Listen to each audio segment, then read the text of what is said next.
வணக்கம். இன்றைக்கி ரொம்ப கஷ்டமாயிருச்சு. ஏன்னா திரைத்துறையினர் யாராவது இறக்குறாங்க அப்படிங்கிற பட்சத்தில் பார்க்குறீங்க, ஒரு நடிகர் ஒரு நடிகரோட இறப்பில் பேசினார். நடிகர்கள்லாம் செத்துட்டே இருக்காங்க, ரொம்ப கஷ்டமாக இருக்குது அப்படின்னு சொல்லிட்டு. அதுக்கு கீழே ஒருத்தர் கமெண்ட் பண்ணியிருந்தார், நடிகர்கள்னடா மனுஷங்க நிறைய பேர் செத்துட்டே தான் இருக்காங்க, அதில் நடிகர்களும் இருக்காங்க அப்படின்னு. அப்படி எவ்வளோ திரை பிரபலங்கள் மறைந்தாலும் பார்த்திங்கன்னா சில பேர் மறைஞ்சிட்டா நம்மளுக்கு அவங்க கூட ஒரு பர்சனல் கனெக்ட் இருக்கும். அது அவங்களுக்கு பிடிக்கும், இல்லை அவங்கள நேரில் மீட் பண்ணியிருப்போம், பேசியிருப்போம், அவங்களோட ஃபேனாக இருப்போன்றெல்லாம் தாண்டி அவங்களுடைய படைப்பு ஏதோ ஒரு விதத்தில் நம்ம மனசை பார்த்திங்கன்னா கொஞ்சம் அஃபெக்ட் பண்ணியிருக்கோம் அப்படின்னு சொல்லலாம்ல. அப்படி தொடர்ந்துங்க எத்தனை வாட்டி பார்த்தாலும் சில படங்கள்லாம் சலிக்கவே சலிக்காது அப்படிங்கிறத எங்கள் ஃப்ரெண்ட்ஸ்கிட்டலாம் பேசிகிட்டு இருப்போம். கேடிவியில் கரெக்டாக சண்டேலாம் பார்த்திங்கன்னா விசேகர் அவர்களுடைய படத்தை போட்டாங்க அப்படின்னா, நான் இல்லை என்னோடய வயசில் அதிகமாக இருக்கிற எங்கள் அம்மா அப்பா எல்லாருமே பார்த்திங்கன்னா அதை மாற்ற சொல்லவே மாட்டாங்க. ஏன்னா அத்தனை வாட்டி பார்த்தாலும் அது அவ்வளோ நம்மளை ஈர்த்துக்கிட்டு சூப்பராக என்கேஜ் பண்ணி கொண்டு போவோம் அந்த படம். ஏன்னா நம்மளோட வாழ்க்கையில் நடக்கிறதுல, நம்மளை சுற்றுப்புறத்தில் நம்ம பார்க்குற விஷயம், நம்மளை மாதிரி மிடில் கிளாஸ் பீப்புளுக்கு நடக்கக்கூடிய பிரச்சனைகள், வாழ்க்கையில் எதிர்கொள்ளக்கூடிய சேலஞ்சஸ் எல்லாத்தையும் ஒரு படத்தில் 2 படத்தில் இல்லை, அவர் எடுத்திருக்க எல்லா படத்துலையுமே பார்த்திங்கன்னா சமூக கருத்துக்கள் தான் சொல்லிட்டு போயிருக்காரு. ஒரு பேசிக் ஒரு நாட்டோடைய ஒரு பேசிக் ரூட் அப்படிங்கிறது பார்த்திங்கன்னா ஃபேமிலி தான். இன்றைக்கி அந்த நாடுகள் உழைப்புக்கு பெயர் பட்டது அப்படின்னு சொல்லப்படுற ஜப்பான் கூட இன்றைக்கி ஃபேமிலி ஸ்ட்ரக்சர் அப்படிங்கிறது சரியாக இல்லைங்கிறதுனால பெரிய அந்த நாடே பார்த்திங்கன்னா இன்னும் கொஞ்ச நாள் இருக்குமான்ற ஒரு கேள்விக்குறிக்கு கொண்டு போயிட்டுருக்கு. அப்படி இருக்கிறப்போ நம்ம ஜனத்தொகை மிகுந்த நம்மளோட நாட்டில் அந்த குடும்ப அமைப்பு எவ்வளோ முக்கியமானது. அந்த குடும்ப அமைப்புக்குள்ளே பார்த்திங்கன்னா காசை எப்படி செலவு பண்ணணும், சிக்கனமாக இருக்கணும். ஒரு ஆண் அந்த வழி நடத்துகிறோன்ற பார்த்திங்கன்னா காசு சம்பாதிக்கிறதுக்காக என்ன தப்பு வேணால் பண்ணக்கூடாது, நியாயமாக இருக்கணும், குடிக்கக்கூடாது. அண்ட் எத்தனையோ இடங்கள்ல ஆண்கள் பார்த்திங்கன்னா அந்த குடும்பத்தை காப்பாற்றுறதுக்கு தவறுறப்போ அந்த பெண் எப்படி தூக்கி நிறுத்துகிறா, அந்த நேரத்தில் அவள் பார்த்திங்கன்னா அதான் பெண் உரிமை, அதான் பார்த்திங்கன்னா எம்பவர்மெண்ட் அப்படின்னு சொல்லுவாங்கள்ல. பெண் எப்படி தன்னந்தனி ஆளாக ஒரு குடும்பத்தையே தூக்கி நிறுத்துகிறா, எவ்வளோ பவர்ஃபுல்லாக அவளால் நினச்சா வெகுண்டு இருந்தால்னா என்ன வேணால் பண்ணுவா ஒரு குடும்பத்துக்காக அப்படிங்கிற மாதிரி விஷயம் மட்டும் இல்லாமல், ஒரே காலனியில் பார்த்திங்கன்னா ஒரு ஹிந்து குடும்பம், கிறிஸ்டியன் குடும்பம், முஸ்லீம் குடும்பம் அப்படிங்கிறது தனிப்பட்ட முறையில் அவங்களோட மத நம்பிக்கையாக இருக்கும். ஆனால் எப்படி எல்லாருமே கோஎக்ஸிஸ்ட் ஆகுறாங்க பாரு, மாற்றி எல்லாருமே சாப்பாடு பரிமாறிக்கிறாங்க, மாற்றி இவன் பிரச்சனைக்கு அவன் ஓடி வரான், அவன் பிரச்சனைக்கு இவன் ஓடி வரான். சில நேரத்தில் பார்த்திங்கன்னா ஸ்டீரியோ டைப் பண்ணி வச்சுருப்போம், ஓப்பனாக பேசுவோம் பிராமின்ஸ். ஸோ பிராமணர்கள் அப்படின்னு சொல்லப்படுறவங்க சின்ன வயசுலேருந்தே சில விஷயங்கள்லாம் கற்றுக் கொடுத்து வளர்க்கப்படுறதுனால அதில் அந்த வெளிப்பாடாக நிறைய விஷயங்கள் கெட்ட விஷயங்கள் வருது. ஆனால் அதுலேயும் ஒருத்தர் 2 பேர் நல்லவன் தான் இருப்பான் அப்படிங்கிற மாதிரி இயல்பான விஷயங்கள் அப்படின்னு சொல்லிட்டு அந்த குடும்பத்தை பற்றி சொல்கிறப்போ நம்மளை சுற்றி நம்ம சின்ன வயசில் பார்த்துருப்போம்ல, அது எல்லாத்தையுமே இன்கார்பரேட் பண்ணியிருப்பார் அந்த மனுஷன்.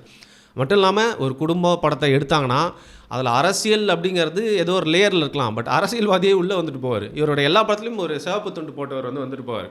அவர் பார்த்திங்கன்னா அந்த சோஷியலிச கருத்துக்கள், அப்புறம் கம்யூனிச கருத்துக்கள்லாம் சொல்கிற மாதிரி அவர் பிரச்சனைகளை தீர்த்து வைக்கிற மாதிரி. அதே மாதிரி கான்ட்ராஸ்ட்டாக ஒரு அரசியல்வாதி எப்படியெல்லாம் இருக்கக்கூடாது, அது ஒரு லோக்கல் அரசியல்வாதியாக இருந்தான்னு வச்சுக்கோங்க, ஏதாவது சர்டிஃபிகேட் வாங்கி கொடுக்கறதுக்கு, சின்ன வேலையை முடிச்சு கொடுக்கறதுக்கு, போலீஸ் ஸ்டேஷனில் கூப்பிட்டு போனோம் அப்படின்னா இந்த மாதிரி விஷயங்களை வச்சு அங்கே இருக்கிற மக்கள் எப்படி எக்ஸ்ப்ளாய்ட் பண்ணுறான் அப்படிங்கிற மாதிரி எவ்வளோ விஷயம் நம்மளோட கேரக்டரில் பார்த்தா எல்லா ஆட்களும் இருப்பாங்க. ஒரு ஆட்டோக்கார அண்ணன் இருப்பாங்க, சண்டை போட்டுக்கிட்டே இருக்க கணவன் மனைவி இருப்பாங்க, எப்போவுமே கொஞ்சி கொலாவிட்டு இருக்க ஒரு கப்பிள், அண்ட் குழந்தைங்க பார்த்திங்கன்னா அந்த படிக்கிற விஷயத்தில் ஏற்படுற கஷ்டம், அதற்கப்புறம் மாமியார் மருமகள் சண்டை, அதை பக்கத்தில் இருக்கவங்களாம் எப்படி பார்க்குறாங்க, ஒவ்வொரு குடும்பம் எப்படி அணுகுது, இப்படி சொல்லிட்டு போயிட்டே இருக்கலாம்.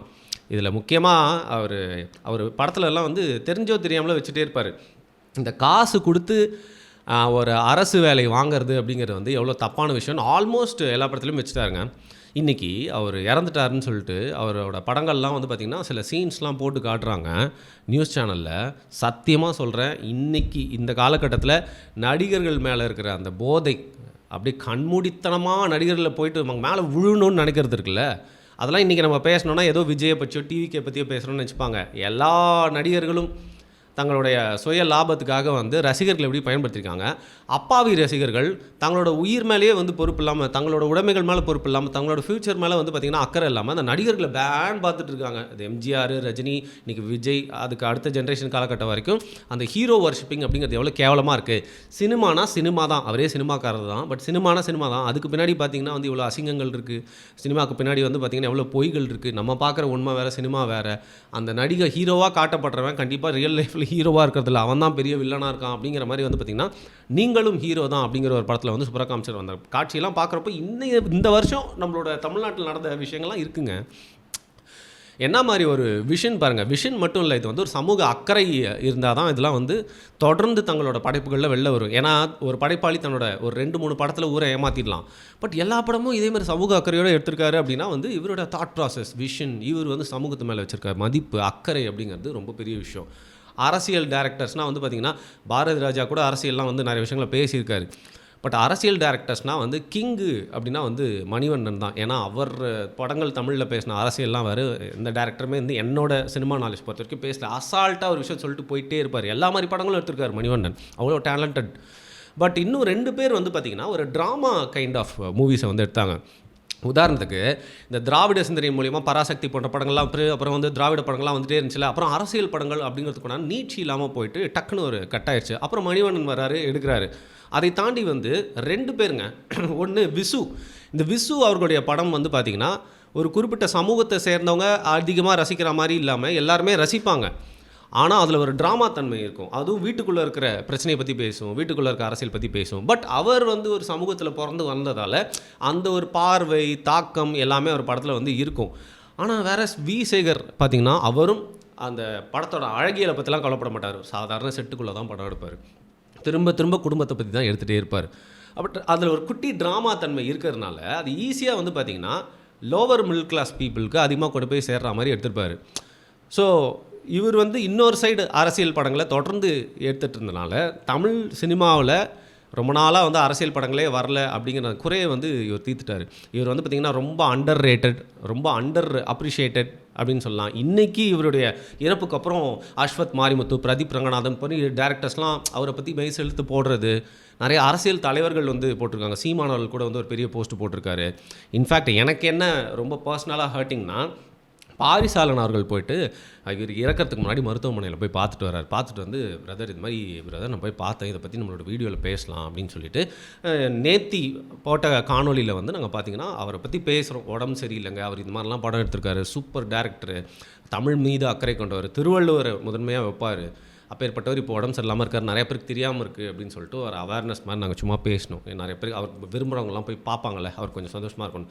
அந்த வீடியோ காலையில் ரிலீஸ் ஆகுது, இவர் இறந்துட்டார் அப்படிங்கிற நியூஸ் வந்து மாலை வருது. அது வந்து நிஜமாகவே ரொம்ப பர்சனலாக ஹர்ட்டிங்காக இருந்துச்சு. அதனால தான் சரி இந்த வீடியோ வந்து அவருக்கு ட்ரிபியூட்டாக, அவருக்கு வந்து ஒரு மரியாதையாக நம்ம பண்ணணும் அப்படின்னு எனக்கு தோணுச்சு.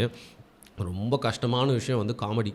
அது காமெடியை வந்து படத்தில் பண்ணுறது அப்படிங்கிறது நீங்கள் திறம்பட இருக்கக்கூடிய கலைஞர்களை எடுத்துகிட்டு வந்தாலும் அந்த டேரக்டர் வந்து எப்படி அவங்ககிட்ட எக்ஸ்ட்ராக்ட் பண்ணுறாரு அப்படிங்கிறது ரொம்ப முக்கியமான விஷயம்.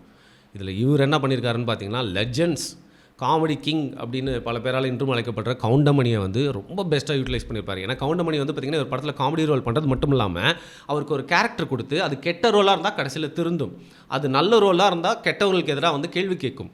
அண்ட் குடும்ப அமைப்பில் வந்து பார்த்திங்கன்னா ஒரு ரோல் கொடுத்தாங்கன்னா அதில் காமெடியும் பண்ணுறது மட்டும் இல்லாமல் சூப்பராக அவருக்குன்னு ஒரு கேரக்டர் வச்சுப்பார். கவுண்டமணி வந்து இவரோட படங்களை அடுத்த லெவலுக்கு எடுத்துகிட்டு போனதில் ஒரு பெருசாக வந்து யூஸ் பண்ணியிருப்பார். இவரும் கவுண்டமணியை செம்மையாக வந்து யூட்டிலைஸ் பண்ணியிருப்பார். அண்ட் செந்தில் அந்த காம்போ தான் ஆப்வியஸ்லி.